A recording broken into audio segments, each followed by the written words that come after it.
Good afternoon friends, मैं Rakesh Sharma your mind opener channel से आज मैं बात कर रहा हूं आपके सामने शिक्षा संस्कृति उद्यान न्यास के द्वारा आयोजित ज्ञानोत्सव 207 मीन्स ये संवत 2079 क्या है, ये जो अभी होने जा रहा है इसी नवंबर मास में होगा। आज हमारे साथ state coordinator of Delhi miss Upasana Agarwal हैं, जो शिक्षा संस्थान और उद्यान न्यास की जो स्टेट की कोऑर्डिनेटर हैं। मैं उनसे बात करूंगा और उनसे जानूंगा कि एक्चुअल में ये प्रोग्राम है क्या और किस लिए इसको किया जा रहा है। जी डॉक्टर साहब नमस्कार। जी धन्यवाद जी, आपका बहुत बहुत। मैं पूछना ही चाह रहा हूँ कि ये जो शिक्षा संस्कृति उद्यान न्यास का जो कार्यक्रम होने जा रहा है, इसके आप स्टेट कोऑर्डिनेटर हैं, तो इसमें क्या आपका थीम है, क्या करना चाहते हैं? जी, शिक्षा संस्कृति उत्थान न्यास द्वारा आयोजित होने वाला ज्ञानोत्सव कार्यक्रम एक्चुअली में शिक्षा का महान उत्सव, महान यज्ञ है। इसमें पूरे देश भर से वाइस चांसलर्स, बड़े बड़े शिक्षाविद आएंगे।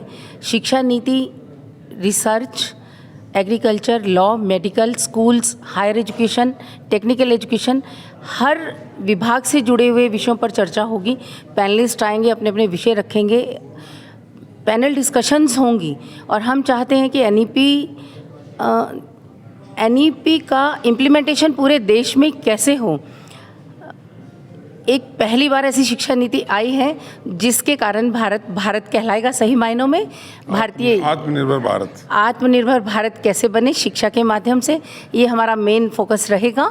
युवाओं को भी हमने बुलाया है, माता पिता को भी बुलाया है, स्टूडेंट्स हायर एजुकेशन से बहुत सारे आने वाले हैं, ताकि स्टूडेंट्स को ये पता चले कि इस शिक्षा नीति में ऐसा क्या है कि वो एक जॉब ओरिएंटेड एजुकेशन ना लें और आत्मनिर्भर खुद कैसे बने और खुद बनकर देश को आत्मनिर्भर कैसे बनाए। ये हमारा प्रमुख फोकस रहेगा। जो मेन आपने बात कही जॉब ओरिएंटेड एजुकेशन, आज की डेट में हो ये रहा है कि एजुकेशन तो बच्चे ले रहे हैं, स्टूडेंट्स ग्रेजुएशन कर रहे हैं, पोस्ट ग्रेजुएशन कर रहे हैं और दुनिया भर की पढ़ाइयाँ कर रहे हैं, लेकिन उसके बाद वो फिर भी खाली हाथ खड़े होते हैं। उन्हें तलाश रहती है गवर्नमेंट सेक्टर की, प्राइवेट सेक्टर की या मल्टीनेशनल कंपनीज़ की, ताकि उनको रोज़गार मिल जाए।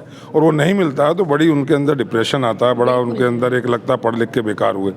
तो क्या ये जो सिस्टम है इसको बदलने आप जा रहे हैं? देखिए, सिस्टम को बदलना इतना आसान नहीं है। किसी भी सिस्टम को बदलते हैं संस्थान और संस्थान प्रमुख। तो संस्थान प्रमुख क्या कर सकते हैं शिक्षा नीति के माध्यम से स्टूडेंट्स को आत्मनिर्भर बनाने के लिए, इस विषय पर हम मेन फोकस करेंगे। संस्थान प्रमुखों का सबसे बड़ा हाथ है, किसी भी सिस्टम को बदलना इतना आसान नहीं होता। और जिस दिन संस्थान प्रमुख हमारे उद्देश्यों को समझ जाएंगे, वो सिस्टम को भी बदलने की पावर रखते हैं और हम इसको बदल कर छोड़ेंगे। आदरणीय अतुल भाई जी कोठारी के मार्गदर्शन में हम ये काम करके छोड़ेंगे। भारत को दोबारा सोने की चिड़िया जरूर बना। मैं देख रहा हूँ कोठारी जी बहुत इसमें तन मन धन से लगे हुए हैं, पूरा उन्होंने दिन रात एक कर दिया है और आप लोग तो उनके साथ हैं ही हैं। हम सभी शिक्षा जगत के सभी लोग खासतौर पर ये जानते हैं, भारत में 2 शिक्षा नीति पहले आई हैं इससे, लेकिन राष्ट्रीय शिक्षा नीति जिसे कही जा सके वो पहली बार आई है। और इसमें माननीय अतुल भाई कोठारी जी ने 24 में से 48 घंटे कार्य किया है, जिसका परिणाम हमारे सामने है। और यह शिक्षा नीति, यदि इसको जो इस हमारे इस कॉन्फ्रेंस का प्रमुख उद्देश्य है, हम शिक्षाविद लोग अगर इसको समझ पाए तो और इसका इम्प्लीमेंटेशन हो पाया तो देश को एक नई दिशा, युवाओं को एक नई दिशा, और भारतीय संस्कृति की जड़ें जो परिवारों में मजबूत होगी तो परिवार और समाज सब कुछ स्ट्रांग होगा। इतनी मेहनत आप लोग कर रहे हैं तो आपको कितनी उम्मीद है कि इसका इम्प्लीमेंटेशन होगा? हमने पिछले 2 वर्षों में जो प्रयास किए हैं, दिल्ली यूनिवर्सिटी के अंदर जो देश की सबसे बड़ी यूनिवर्सिटी है, हम इसे इम्प्लीमेंट कर चुके हैं। और वैल्यू एडेड कोर्सेज भी चरित्र निर्माण को लेकर, वैदिक गणित को लेकर हमने इम्प्लीमेंट करा दिए हैं।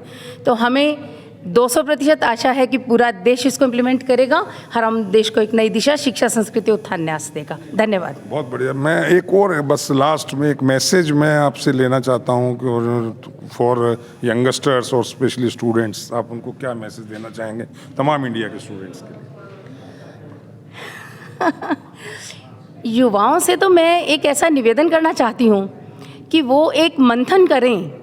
इस सबसे पहले शिक्षा नीति को मुझे नहीं लगता कि स्टूडेंट्स पढ़ते हैं कि इस शिक्षा नीति में स्टूडेंट्स के लिए क्या क्या प्रावधान हैं, और यदि वो भारतीय संस्कारों और भारतीय संस्कृति के अनुरूप युवा टर्न ले लेते हैं तो वो परिवार, समाज और पूरे देश को बदलने की ताकत युवा रखते हैं, लेकिन युवाओं का ध्यान मीडिया, दूरदर्शन और अदर अट्रैक्शंस की तरफ हैं।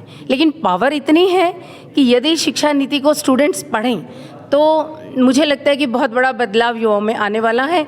और मेरा आपसे अनुरोध है सारे युवाओं से देश के कि जागिए, उठिए और चल पड़िए इस देश को एक स्वर्णिम भारत की ओर ले जाने के लिए। धन्यवाद। Thank you. तो ये थे मिसिज उपासना अग्रवाल जो स्टेट कोऑर्डिनेटर दिल्ली हैं। इन्होंने बहुत साफ तरीके से आपसे बातचीत की, बताया कि क्या इस प्रोग्राम का थीम है और क्या इसमें करना चाह रहे हैं और कितना ये आशान्वित हैं कि इस प्रोग्राम की सफलता को लेके। मैं फिर और कुछ लोगों से बात कराऊंगा, अभी तक के लिए इतना ही। Thank you. जय हिंद।